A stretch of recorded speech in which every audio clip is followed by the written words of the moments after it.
পতেঙ্গা সমুদ্র সৈকত প্রকৃতির এক অপার লীলাভূমি। বাংলাদেশের দক্ষিণ পূর্ব উপকূলে কর্ণফুলী নদীর মোহনায় অবস্থিত পতেঙ্গা সমুদ্র সৈকত। চট্টগ্রাম শহর থেকে মাত্র 14 কিলোমিটার দূরে এই সৈকত, যেখানে সমুদ্রের বিশালতা আর নদীর মোহনা একাকার হয়ে এক অসাধারণ প্রাকৃতিক সৌন্দর্যের সৃষ্টি করেছে। দিনের আলোয় এর রূপ যেমন মন মুগ্ধ করে, তেমনি রাতের পতেঙ্গা তার নিজস্ব এক মায়াবী আবেশ ছড়িয়ে দেয়। এটি শুধু একটি সৈকত নয়, এটি পর্যটকদের একটি প্রিয় গন্তব্য। সারা বছর দেশি বিদেশি পর্যটকদের পদাচরণায় মুখরিত থাকে পতেঙ্গা। আধুনিকায়ন ও সৌন্দর্য বর্ধনের ফলে সৈকতটি আরও আকর্ষণীয় হয়ে উঠেছে, যা পর্যটন শিল্পের যোগ করেছে নতুন মাত্রা। এখানে গড়ে উঠেছে নানান ধরনের বিনোদন ও খাবারের ব্যবস্থা, যা স্থানীয় অর্থনীতিকে করেছে সমৃদ্ধ।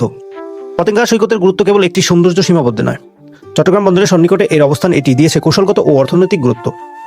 বন্দর নগরীর প্রবেশদ্বার হিসেবে এটি দেশের অর্থনীতিকে পরোক্ষভাবে গুরুত্বপূর্ণ ভূমিকা পালন করে।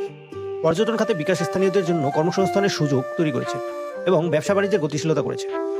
আন্তর্জাতিক মানের টুরিস্ট স্পট হিসেবে গড়ে তোলার মহাপরিকল্পনা পতেঙ্গাকে বিশ্বের দরবারে পরিচিত করে তোলার স্বপ্ন দেখাচ্ছে। প্রকৃতির এই অপার দানে এই পতেঙ্গা সমুদ্র সৈকত, যা বাংলাদেশের পর্যটন ও অর্থনৈতিক এক উজ্জ্বল সম্ভাবনা। আসুন এই প্রকৃতির অপার সৃষ্টিকে উপভোগ করি এবং এর সম্ভাবনাকে স্বাগত জানাই। ধন্যবাদ সবাইকে সময় নিয়ে ভিডিওটা দেখার জন্য।